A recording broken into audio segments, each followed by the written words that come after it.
TV सत्यमेव व्रतम। जलजीवन mission योजना fail, प्रहार टीव्हीच्या बातम्यावर झिरवळांनी केले शिक्कामोर्तब। केंद्र शासनाने ग्रामीण भागातील जनतेला पाणी मिळेल या मोठ्या अपेक्षेने जलजीवन मिशन योजना ही राबवली। मात्र प्रशासनाचा निष्काळजीपणा, गुत्तेदाराचा हलगर्जीपणा आणि स्थानिक लोकप्रतिनिधींच्या दुर्लक्षामुळे जलजीवन मिशन योजना ही फेल झाल्याची मालिका प्रहार टीव्हीने दाखवली होती। हिंगोली जिल्ह्यातील काही गावांची याबाबत केस स्टडीच्या रूपाने जलजीवन मिशन बाबत मालिका प्रहार टीव्हीने प्रदर्शित केली होती। प्रहार टीव्हीच्या या बातम्यांवर महाराष्ट्राचे मंत्री तथा हिंगोली जिल्ह्याचे पालकमंत्री नरहरी झिरवाळ यांनी शिक्कामोर्तब केले। नाशिक इथं पत्रकारांशी बोलताना झिरवाळांनी सांगितलं की केंद्र शासनाची जलजीवन मिशन योजना ही फेल झाली आहे। विशेष म्हणजे कोट्यावधी रुपये या योजनेवर खर्च करण्यात आले असून अनेक ठिकाणी योजना सुरू झालेली नाही, त्यामुळे ग्रामीण भागातील जनतेला पाणी अजूनही मिळालेलं नाही। नुकसान भरपाई कशी करणार असाही प्रश्न उपस्थित केला जातोय, तर अनेक ठिकाणी अतिशय निकृष्ट दर्जाचं काम करण्यात आलं असून याचं नियंत्रण हे जिल्हा परिषद प्रशासनाचं असतं। मात्र जिल्हा प्रशासनातील अधिकारी अभियंता यांनी यावर नियंत्रण ठेवलं नाही किंवा दुसरे काही कारण आहे याबाबत काही सांगता येत नाही। एकंदरीत असं म्हणता येईल की प्रहार टीव्हीनं जलजीवन मिशन योजना फेल झाल्याच्या बातम्यांच्या आधारे प्रसारित केलं होतं।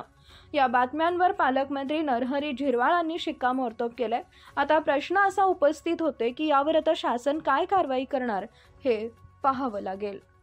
बैठक लावली तर जवळपास 23 गावं एक 2-4 दिवसात सगळ्यांना पाणी संपणार आहे। त्यांना तात्काळ टँकर देणं, कारण शेजारी आपलं जसं पूर्व भाग असेल तर आपण विहीर अधिग्रहण, बोर अधिग्रहण, तसं तिकडं बोर नाही, विहिरी नाहीत, कारण त्याला पाणीच लागत नाही। 400-400 फूट बोर करून त्याला पाणी मिळत नाही आणि म्हणून तात्पुरती जी नेहमीची व्यवस्था आहे का टँकर भरून आणि त्या गावांना पाणी देणं, पण ते सुद्धा एवढा अडचणीचं आहे का टँकर भरून आणला तो 8000 लिटरचा असेल। चढ्याची गावं आहेत तिथं 2000-3000 लिटर पाणी तर रस्त्यालाच सांडून जातं आणि म्हणून खूप मोठा प्रश्न त्या ठिकाणी तो पडला आहे का कशा पद्धतीनं जनतेला आपण आता याच्यातून सावरू। परंतु काय असेल, मी त्या दिवशी सांगितलं का बाबा शासनाचा टँकर एक, आपल्याजवळ पेसाचे पैसे आहेत, आपल्याला आयोगाचे पैसे आहेत ग्रामपंचायत स्तरावर, आपण सुद्धा खाजगी टँकर लावा आणि जेणेकरून एक टँकर टाकण्याऐवजी, कारण शासनाचे निकष मी आता परवाच्या 6 तारखेच्या बैठकीत सांगणार आहे का बाबा हे निकषसुद्धा बदलले पाहिजे का माणसी 20 लिटर पाणी, 20 लिटर। आता एखाद्या घरात माणसं 2च असतील पण जनावरं 4-5 आहेत, मग त्या जनावरांचं काय करायचं? म्हणून जनावरांचा सुद्धा हिशोब करावाच लागेल। भले पूर्ण पाणी त्यांना मिळणार नसेल, आता ते मुकं जनावर आहे, ते काही सांगणार नाही माझी ताण भागली असं, पण काही करून पण मग त्याला आपल्याला वाटेल का बाबा यांना पाणी दिलं आपण, म्हणून कमी जास्त प्रमाणात का होईना पण जनावरांना सुद्धा पाणी देण्याच्या संदर्भात मी कॅबिनेटला सांगणार आहे। अनेक आपल्या भागामध्ये जर बघितलं तर जलजीवन मिशनचे जे कामं आहे ते कागदावरच पूर्ण झालेलं आहे, प्रत्यक्षात ते कामं पूर्ण झालेलं आहे, त्याच्यामुळे दुष्काळाच्या झळा ज्या आहे ते अधिक तीव्र जाणवत आहे। पण मला नाही वाटत का जलजीवनची कामं पूर्ण झाली आहेत असं कुठेही नाही आहे।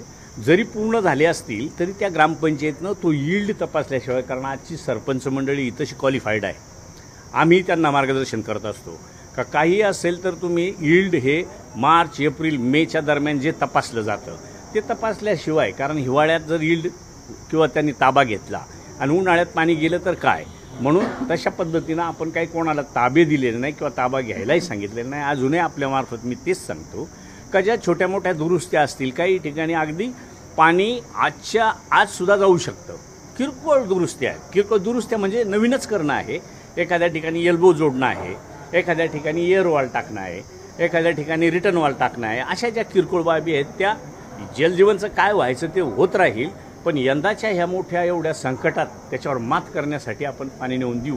त्याचा परिणाम मला 4-5 गावांचे दुसऱ्याच दिवशी फोन आले का साहेब आमचं काम सुरू झालं आहे, कोपुर्ली असेल त्याचे 4 पाडे किंवा तुमचं घुबडसाका असेल, घुबडसाक्याचं सुद्धा फक्त व्होल्टेजचाही काही ठिकाणी प्रॉब्लेम आहे, तर व्होल्टेजच्या संदर्भात सुद्धा मी शिवीवाल्यांना सांगितलं की बाबा कॅपॅसिटर तुमचे बसवा, ग्रामपंचायत बसवल किंवा शेजारी सोलर प्लॅन्ट लगेच बसवा, त्याच्या निधीची तरतूद कुठून करायची, काय करायचं ते आपण ठरवू।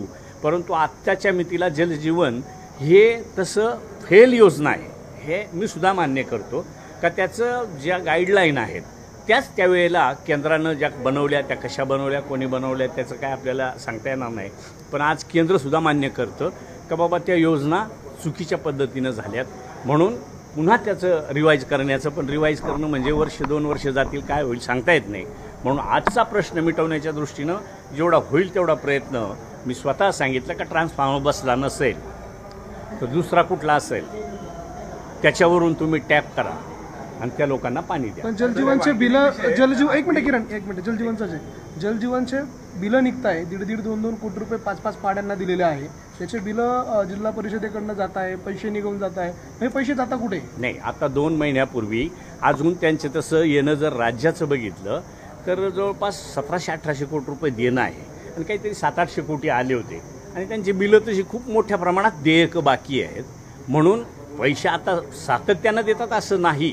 मागच्या 1-2 महिन्यापूर्वी एक लॉट आला होता निधीचा, तेवढ्या नंतर कुठंच पैसे आलेले नाही. साहेब, पण गेल्या अनेक वर्षापासून ही कामं रखडलेली आहेत. आता तुम्ही म्हणताय ती योजना फेल आहे तुमच्या दृष्टीने, मग याला जबाबदार कोण आहे? आता जो खर्च झालेला आहे शासनाचा तो तर काही परत भरून निघणार नाही, दुसरी योजना आणायची परत खर्च होणार, याला जबाबदारी निश्चित करावी लागेल ना. म्हणून मला तर वाटतं योजना कितीही आणल्या आणि कितीही रुपयाच्या आणल्या तर बेस तपासल्याशिवाय योजना करू नयेत. शासनात मी आहे, माझं म्हणणंच ते आहे. मी आता परवा दिल्लीची एक NGO आली होती, त्यांनी सांगितले का आपण समतल चर काढू, पाणी जिरवायला शोष खड्डे काढू. आमच्या इकडची भौगोलिक परिस्थिती तसं त्र्यंबक इगतपुरीचा पश्चिम जो आहे, नाशिकचा पश्चिम आहे, असा पकडला तर पूर्ण तुम्ही नंदुरबारपर्यंत जरी गेलात तर फुटावरच खडक लागतो आणि तो असा अखंड खडक लागतो का त्याला कुठंच पाखी नावाची चीजच नसते. तेव्हा तुम्ही काहीही कराल तर पाणी मुरायला त्याला खाली जागा तर पाहिजे.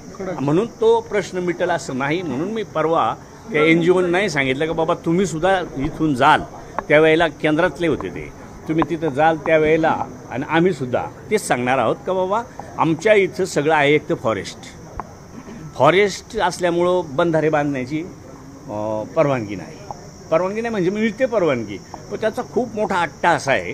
आणि मग बंधारे नसतील, पाझर तलाव नसतील तर जमिनीत पाणी येणार कुठून? कारण जे आपल्या पूर्व भागातला आपण बघतो का जिथं माझ्या गावचं स्वतःच सांगतो का विहिरीला पाणी कमी पडायचं, पण त्याच्यावरती एक माझं शेत आहे, तिथं मी बाजरी केलेली आहे. तर परवा मी गावात गेलो होतो, यंदा विहीर आटतच नाही कारण बाजरीला मी पाणी भरतो तेच पाणी विहिरीत जातं. अशी परिस्थिती तिकडं कुठंच नाही आहे ना. पाणी भरलंच जात नाही जमिनीत तर जमिनीत पाणी येईल कुठून? अशी सगळी अडचण आहे. म्हणून आपल्याला पहिलं पाण्याचे स्रोत निर्माण करणं, मोठे स्रोत निर्माण करणं. माझी तर विनंती आहे आपणही एक चक्कर मारून आलात आणि आम्हाला तसं मार्गदर्शन केलं तर बरं होईल. नाही साहेब, पण आपण इतक्या वर्षापासून तिथलं प्रतिनिधित्व करत आहात, आजपर्यंत अशी कामं झाली नाही, ती का झाली नाही आणि आता काय सरकारने करायला पाहिजे? तुमची लाईन ऑफ ॲक्शन काय? माझं म्हणणं असं आहे, सरकार जसं 3-2चा प्रस्ताव, मग स्मशानभूमी बांधायची आहे, शाळा बांधायची आहे, एखादी छोटीशी शासकीय इमारत बांधायची आहे किंवा एखादा रस्ता न्यायचा आहे तर त्याला 3-2चा प्रस्ताव करून आणि मग त्याला 2.5 हेक्टरपर्यंत 2.5 एकरपर्यंत 1 हेक्टरपर्यंत परवानगी देतं. पण कुठलाच असा पाण्याचा प्रकल्प नाही का तो 2, 2.5, 3, 4 एकरात होईल असं. म्हणून पाण्यासाठी जसं आपण अतिक्रमण केलेल्या लोकांना, जनतेला एक दिलासा म्हणून त्यांच्याजवळ भूमिहीनांना आपण वनपट्टे देतो, पण वनपट्टे देऊन त्याच्यातून आउटपुट पाहिजे एवढं निघत नाही. कारण त्याला वनपट्टे दिलेत पण त्याला शेतीला पाणी असेल तर त्याच्या जीवनमानात फरक पडणार आहे. म्हणूनसाठी माझाही प्रयत्न सातत्यानं तोच असतो किंवा आमचा सगळ्या प्रतिनिधींचा तोच प्रयत्न असतो का वन विभागाची जमीन एकतर ती काय बाबा खूप मोठी मोठी झाडं आहेत आणि ती कुठं अडचणीत येतात, ती कुठं तोडली जातात. आता वास्तविक पाहता तसं द्यायला काहीच अडचण नको. काही अशा नद्या आहेत का नद्यांवर सिमेंट बांध घातला तर एक सिंगल झाड तुटत नाही, सिंगल नाही तुटत. कारण खडकाच्या नद्या आहेत मोठमोठ्या, 2-2, 1.5 MCFT पाणी साठू शकतं असं नॅचरली एकदम साईट फिजेबल आहेत. पण शेवटी नदीसुद्धा फॉरेस्टच्या मालकीची आहे आणि मग तो खडक मोजला जातो, तो तुमचा 2.5 एकराच्या पुढंच जातो ना तो. अशा सगळ्या अडचणी आहेत. साहेब, विजय वडेट्टीवार असं म्हणले की जिरवाळ साहेब आता मंत्री आहेत, त्यांनी थोडंसं वाचून बोललं पाहिजे. काल तुम्ही म्हटले होते की 2100 रुपये देता येणार नाही किंवा 1500 मध्ये महिला खुश आहेत, आणि त्यांचं असंही म्हणणं आहे की येणाऱ्या निवडणुकीत लोक दाखवून देतील काय आहे. असं आहे, ह्या गोष्टी आता 1500 आणि 2100 हे काय काल झालं असं नाही. खूप दिवसापासून जसे 2100 मिळत नव्हते, 1500 मिळत नव्हते त्याच्या आधीपासून चालू आहे. 1500 मिळाले नव्हते तेव्हाच 2100चं आमच्यात उलटं चालू होतं. आता काल जरी मी बोललो असतो तर माझा सांगण्याचा उद्देश असा होता का 1500 देतात ना, ते सुद्धा महिलांना 2100 नाही 5000 दिले तरी आमचं काहीच म्हणणं राहणार नाही. 5000 दिले पाहिजे, आमची मागणी ती राहील. पण एका बाजूने महिलांचं आपण विचार करतो, त्याच्याबरोबर आता हे पाण्याचं जे आहे हे एवढी तात्काळ गरज आहे, तरीही थोडंसं जे ॲडजस्टमेंट आहे त्याला थोडाफार वेळ मागं पुढं होणार. मग ह्या अशा बाबी ज्या IMP आहेत त्या करण्यासाठी सरकार थोडंसं अडचणीत येतं. म्हणून मी काल जरी बोललो असेल तरी आज सांगतो का जे 2100ची मागणी मग महिला नाराज हे CM साहेबांना माहीत आहे, दोन्ही DCM साहेबांना माहीत आहे. त्याच्यामुळं त्यांनी अनेक वेळा सांगितले का बाबा आम्ही हा 5 वर्षाचा प्रोग्राम केलेला आहे, 5 वर्षात पहिल्यांदा आम्ही 1500 दिलेत, पुढं जशी आर्थिक परिस्थिती सुधारेल तसं देण्याचा विचार आम्ही करू. अशा पद्धतीने सभागृहात सुद्धा झालं आहे. पुन्हा ते काय येतं मला समजून नाही राहिलं.